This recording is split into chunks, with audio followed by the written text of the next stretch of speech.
Балаңыздын келечегин бүгүнтөн баштаңыз. Москвадагы Дарование Москвы мектебинде 2026-2027 окуу жылына кабыл алуу уланууда. Бул жерде балаңыз англис жана араб тилдерин үйрөнөт. Мектепке сапаттуу даярдыктар өтөт. Спорт жана чыгармачылык менен өнүгөт. 3 маал адал тамак менен камсыз болот. Жайкы лагерде пайдалуу эс алат. Байланыш номери +7 901 346 01 09. Орундар чектелүү. Балаңыздын ордун азыртан бырандаңыз. Саламатсыздарбы, эфирде жаңылыктар түрмөгү каналга катталып маалыматтарды биринчилерден болуп угуңуз. Бүгүнкү чыгарылышта Михаил Делягин миграциялык саясат мамлекеттик чыккынчылыкка айланды дейт. Орусияда мигранттар үчүн жаңы чектөөлөр. Эксперт Вадим Кожанов мыйзамга баа берди. Левашовада ири рейд, 23 мигрант кармалды.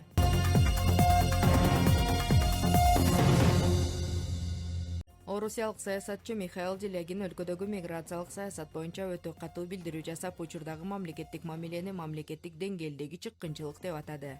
Анын айтымында батыштын стратегиясы Орусияны алсыратууга багытталган жана бул аракеттердин бири катары массалык миграция колдонулуп жатат. Делягин мындай саясат өлкөнүн улуттук коопсуздугуна, маданий баалуулуктарына жана коомдук туруктуулугуна коркунуч жаратып жатканын белгиледи.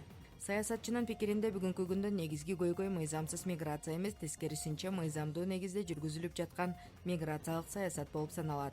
Ал жарандыкты жөнөкөйлөтүлгөн тартипте берүү, турак жайларды бөлүштүрүү жана мигранттарга берилген айрым жеңилдиктер коомдун наразычылыкты күчөтүп жатканын айтты. Делягин этникалык диаспоралардын таасири күчөп жатканын белгилеп, аларга мыйзам аркылуу тыюу салууну сунуштады. Ошондой эле мурдагы советтик республикалардын айрымдары менен виза режимин киргизүү, жарандык берүү тартибин толугу менен кайра карап чыгуу жана мигранттарга коюлган талаптарды кыйла каталдаштыруу керек экенин билдирди. Анын сунуштарына ылайык 1992 жылдан кийин алынган жарандыктарды кайрадан текшерүү, мыйзам бузган адамдарды жарандыктан ажыратуу жана аларды үй бүлө мүчөлөрү менен бирге депортациялоо мүмкүнчүлүгүн кароо зарыл. Ошондой эле орус тилин билбеген, мектепке барбаган же билим берүү талаптарын аткарбаган мигранттардын балдарын туугандары менен бирге өз өлкөсүнө кайтаруу сунушталды. Мындан тышкары Делягин мигранттар Орусияга кирерден мурда биометрикалык каттоодон өтүшү, медициналык текшерүүдөн өтүшү, депозит төлөшү жана өлкөгө жумуш берүүчүнүн расмий чакыруусу менен гана үй бүлөсүз кириши керек деген демилгени көтөрдү. Анын пикиринде жумуш берүүчүлөргө мигранттар үчүн толук жоопкерчилик алып, алардын жашоосу, социалдык адаптациясы жана мүмкүн болгон депортация чыгымдарын камсыздоого милдеттүү болушу керек. Ошондой эле ал коомдук жайларда бетти толугу менен жапкан диний кийимдерге, катталбаган намазканаларга жана коомдук жайларда уюштурулган топтук намаздарга мыйзамдык чектөө киргизүүнү сунуштады. Делягиндин сунуштарынын арасында паспортторго кайрадан улут деген графаны киргизүү, орус картасы системасын түзүү, кош жарандыгы бар айрым адамдар үчүн салыктык талаптарды күчөтүү жана жарандык алган адамдар тарабынан жасалган оор кылмыштар үчүн жазаларды каталдаштыруу демилгелери да камтылган. Саясатчынын айтымында бул чаралар көрүлбөсө өлкөнүн улуттук коопсуздугу, коомдук туруктуулугу жана маданий өзгөчөлүгү олуттуу коркунучка кептелиши мүмкүн. Белгилей кетсек, бул билдирүүлөр жана сунуштар Михаил Делягиндин жеке көз карашы болуп саналат. Алар расмий түрдө кабыл алынган мыйзамдар же Орусия өкмөтүнүн расмий чечимдери эмес.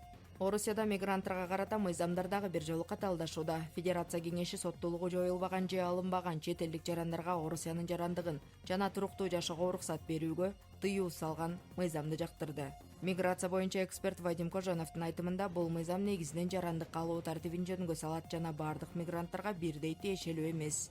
Ал өткөн жылдын 5-ноябрында чыккан президенттин номер 821 жарлыгына токтолуп, учурда айрым чет элдик жарандар аскердик келишимдин негизинде жашоого уруксат алып, кийин Орусиянын жарандыгын алуу мүмкүнчүлүгүнө ээ болуп жатканын белгиледи.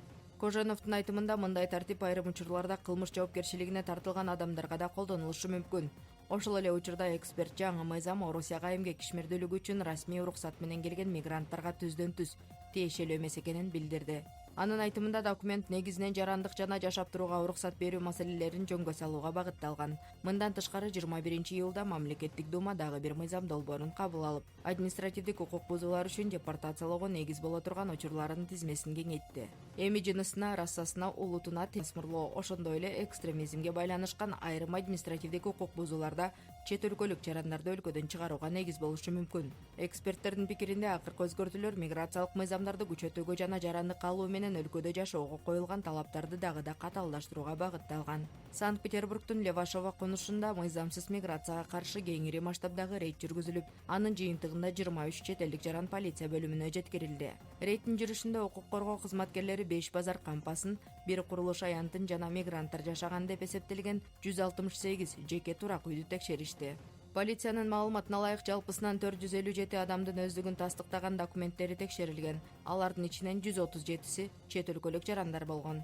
Текшерүүнүн жыйынтыгында 23 мигрант полиция бөлүмдөрүнө жеткирилип, алардын көпчүлүгүнө Орусияда жүрүү жана миграциялык каттоо эрежелерин бузган деген негизде административдик материалдар түзүлгөн. Мындан тышкары мамлекеттик жол кыймылынын коопсуздугун камсыздоо инспекциясынын кызматкерлери 248 автоунааны текшеришти. Анын жүрүшүндө айдоочуларга документтерсиз унаа башкаруу, милдеттүү камсыздандыруунун жоктугу жана балдарды ташуу эрежелерин бузуу фактылары боюнча административдик чаралар көрүлдү. Ошондой эле буга чейин полиция мигранттарга жасалма каттоо жана уруксат документтерин даярдап берген деп шектелген аялды кармаганын билдирген. Тергөө маалыматтарына ылайык, ал мындай кызмат үчүн ар бир кардардан 14 000 рубль алып турган.